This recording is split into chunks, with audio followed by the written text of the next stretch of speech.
歡迎大家嚟到 JL 重量級對談，我係 Matthew。咁咧今日就好開心，我哋嚟到 Guildford，我揾到一個朋友住喺 Guildford 嘅 Rossetti。Hello， 你好，你好。咁咧我哋今日嚟到知道你喺度住啦，咁我想訪問下你呢度住喺呢度咩感覺啊咁樣。咁我想問下你，其實你喺度點解會揀咧？首先點解你喺香港搬過嚟㗎係咪？香港搬過嚟嘅。咁你點解會揀 Guildford 啊？有冇諗過其他地方 before 搬嚟 Guildford 之前？點解會嚟 Guildford 就係當初即係大家移民去諗一個地方去 settle 啦咁樣。咁Guildford 就係做過一啲 research， 屋企人就見到就即係好多比較咗南邊、中邊、北邊咁樣唔同嘅英國嘅地方啦，就覺得呢度首先其實係揀治安先嘅，因為你人生路不熟，你係驚啦，係啦，個個都係啦，係啦。跟住嗰陣就話 Guildford 都算係英國出名 top 幾嘅安全嘅地方，咁嗰陣就開始就睇呢一區啦。咁當時都有再諗過，可能會唔會係揀 Manchester 或者 Reading 啊？即係都有好多有其他地方諗過嘅，係啦。但係最後就係屋企人覺得，不如近翻少少 London 會好少少，即係始終近翻個大城市可能會 feel 接近翻啲香港嘅生活係嘛？接近翻少少。驚反差太大搞唔掂。係啦，冇錯啦。咁當時所以就我哋大概接近係啦5年前就差不多。好快喎！好快喎！眨眼就已經係5年啦，就嚟咗settle 咗喺 Guildford 呢一度。但係你決定之前有冇真係嚟親身睇過，定話全部都喺香港？因為5年前應該 Covid 期間好難飛㗎嘛，係咪？應該。其實嗰陣冇。真係靠上網睇就決定㗎咯。靠上網睇。但係你自己有冇朋友已經住緊喺度啊？定話有 friend？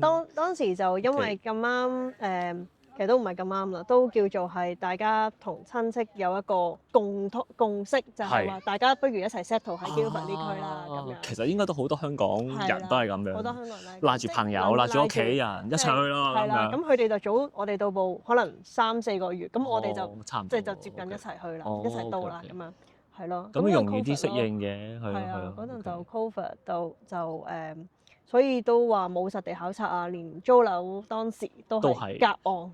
好難啊嘛，當時又冇得飛，係啊，冇錯。咁但係落到嚟啦，同你現實中同你心目中做 research 嘅時候個反差有幾大？即係話住落，喂唔係喎，住落真係幾正喎咁。其實嗰陣就會諗會唔會係近翻啲倫敦咧？成件事會好 city 啲啊咁。但係覺得嚟到呢度原來係舒服好多，即係因為呢度個環境係俾你想象中優美，係即係可以用優美嚟形容啦。即係呢度嘅綠化環境好多啦，但係綠化得嚟咧，其實佢市中心係好便利嘅，我自己覺得係好方便嘅。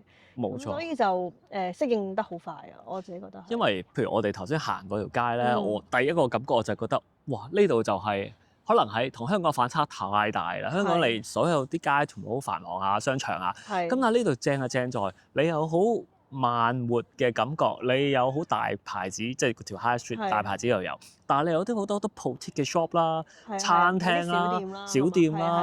咁雖然英國有好多地方都有，但係你又發覺呢度嗰個氣氛係好一流，有好多綠化，但係離 London 又好近。咁所以你嚟到就 feel 到，咦，真係可能係你心目中最即係好理想嘅居住地方咁。冇錯，即係你話呢度就地又大啲啦，你即係同香港生活好唔同啦，住高樓大廈，咁嚟到呢度就空間又大咗，咁你生活上又步伐慢咗，因為你會不知不覺融入咗呢度嗰個步伐 pace 咧，係即係好似我哋今日咁樣喺呢個就係靚嘅 castle，我哋就係啦喺市中心。你而家周邊見到好多人咧，都係超緊嘅喺度，係啦。佢哋係大家都係影緊相啊，小朋友喺度望下啲花，即係喺度坐咗喺度畫畫啊，就係湊放狗啊，咁樣就係好超咁樣坐喺度正。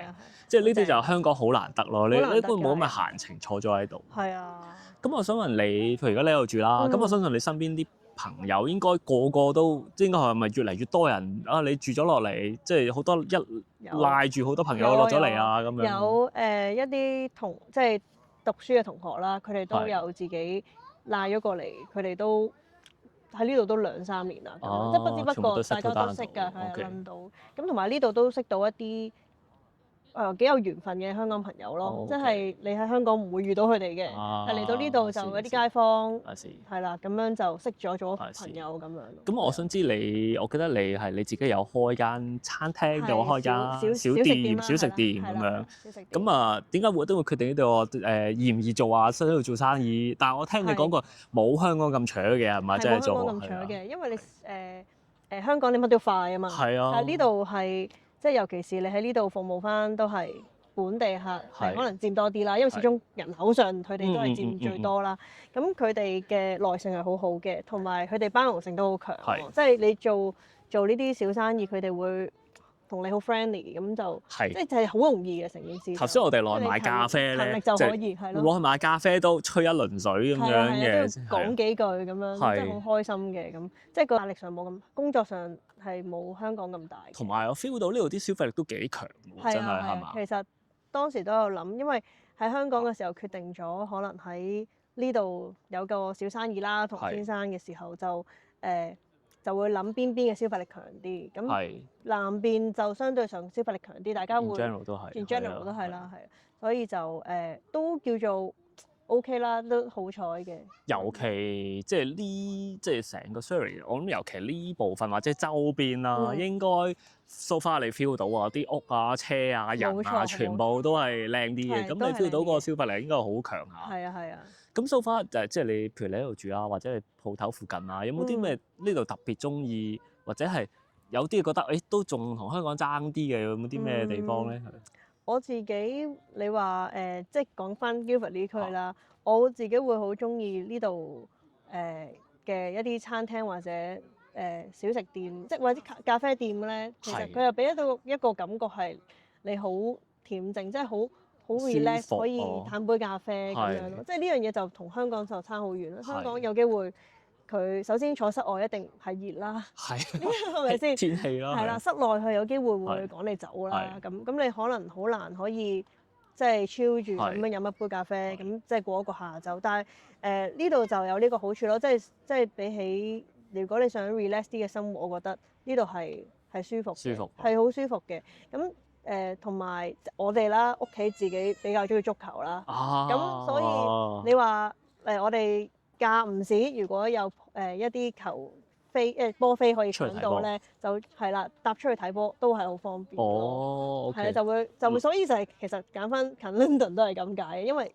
support 嗰隊就喺倫敦啊嘛，咁所以呢度出去倫敦又好方便啦，半個鐘火車，仲要每5分鐘到一班，真係好近，好方便。所以你出倫敦都係睇波為主㗎咯，都係睇波為主嘅。因為譬如食嘢，我相信你都唔使特登出倫敦食嘢啦。我見到下邊多餐廳，好多唔同種類。係啦。我頭先見到係有地中海又有韓式又有越南又有泰國又有，咩都有。意大利有好多，即係好正宗啦，咁樣都好好食嘅，好多度。因為譬如今朝啦，其實我哋喺 London 過嚟啦，琴日都喺 London 做嘢啦。你覺得即係 London 都係相對地冇香港咁快步伐，但係仍然都係好快嘅。係㗎。咁你一嚟到咧，一出火車站開 High Street，你感覺到個步伐，哇！即刻唔同咗，好大對比。係啊。跟住你覺得哇，呢度喺度住，即係如果你唔係即係要日日出倫敦翻工，喺度住都真係幾正。都幾正嘅，我哋都識好多街坊朋友，佢哋係可能一個禮拜翻2日 London 咁樣咯，2至3日 London 啦，即係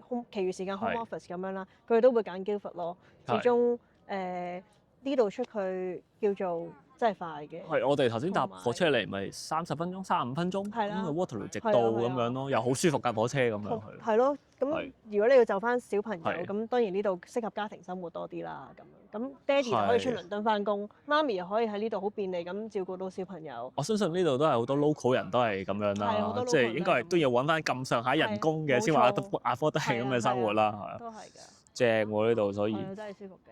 咁啊，所以喺做倫敦就睇波，咁啊食嘢都唔使啦，咁啊可能行下街，但係你行街都唔使喎，呢度下邊真係太多嘢嘅咯。呢度都好多，即係你話大牌子嘅好多都有，商場又有個大商場，咁戲院又有啦，即係你話而家仲有好多，我哋近排都成日出入嘅戲院就係有好多香港嘅電影上咗啦，呢度係會上嘅，咁所以就係即係叫咗你變咗你嚟咗呢度幾年，但係都好似同香港冇乜，應該好容易去適應咗呢個生活，但係再舒服啲，冇咁打力咯，工作上即係或者係你生活上輕鬆啲。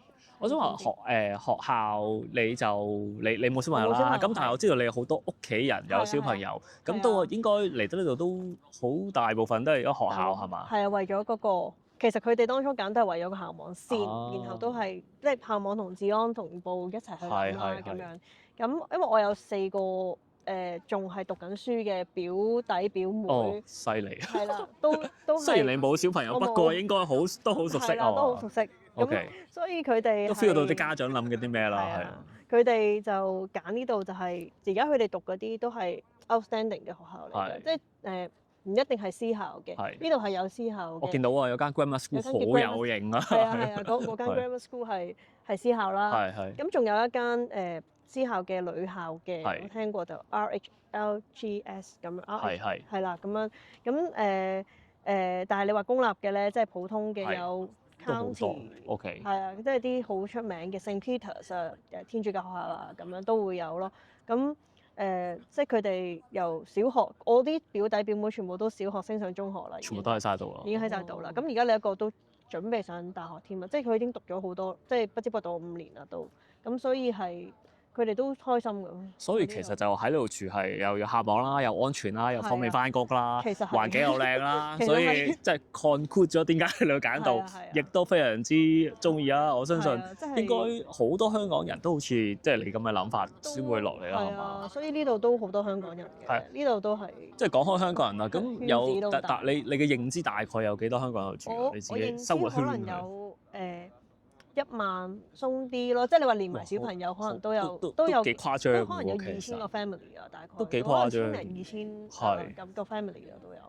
多唔多？但係咪通常都有？譬如即係我哋應該住啦，咁應該就每一區都有自己個 WhatsApp group 啊咁樣。係啊，佢哋就係我就係睇個數字，我估計咯。係啊，就係應該係有咁多嘅咁樣咯。但係多唔多聯誼啊？定話係最初大家搬嚟，大家都即係冇咁多 local 朋友嘅時候，就會多啲。嗰陣就會多啲，即係可能講緊4-5年前都會有一啲聯誼活動咁樣。咁你識咗啦，你好啱玩啊，有班朋友就識到啦，咁都識到 friend 啦，即係應該都會。係啊，都識到。咁而家就應該會多啲資訊上嘅交流啦，即係我自己都係咁啦。呢度有啲咩新嘢啊？邊度做緊特價？咁呢啲即係呢一啲嘅資訊咯，咁樣就會多啲咯。所以你鋪頭應該都幫到手係嘛？即係有時知道，即係因為有時即係雖然呢度都係食，咁但係可能亞洲嘢咁有時都掛住香港嘢食嘅，咁都會喺嗰度交流啦。都會喺嗰度傾下偈咁樣咯。OK。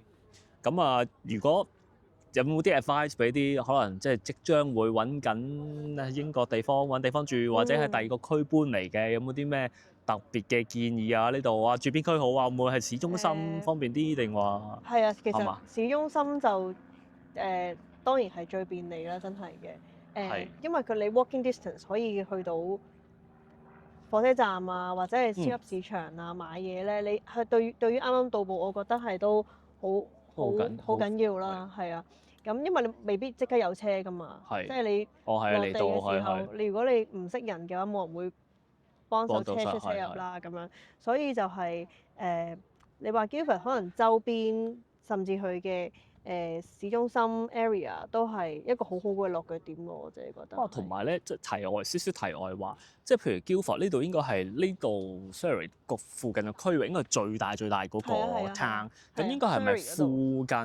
喺附近其他 town 嘅人都會嚟呢度消費？係啊，會啊，有遊客㗎，呢度有時都會有少少啦，即係我都係今日。係啊，即係會有時有一啲你會見到佢哋可能係第二區過嚟嘅，都係見朋友會約喺 Surrey 即係 Surrey Guildford 呢一度咁樣咯，係啊，都係咯，因為我上睇呢度附近有 Walking 啊，有 New Modern 啊，咁但係應該呢度相對地應該樓價係即係呢度正啲啦，咁但係就樓價會貴啲啦，咁但係即係應該喺附近住，我諗最大嘅攤呢度，咁所以大家都係揸車啦，過到嚟喺呢度附近住，咁所以就會過嚟呢度消費啦，6日，因為頭先我睇街。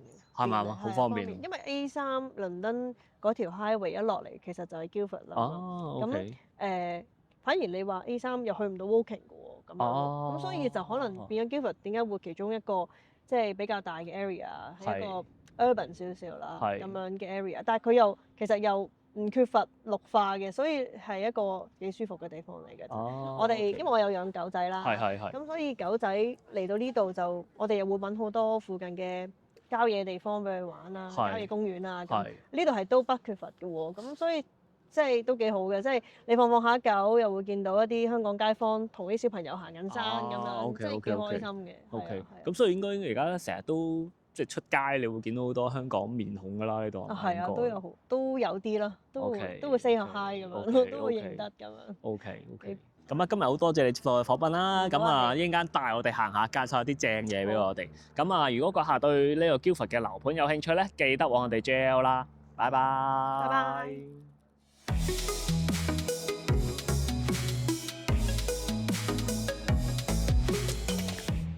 To buy or not to buy non-local off-plans properties, assess the risk before you buy. 境外樓花買唔買？計過風險先好買。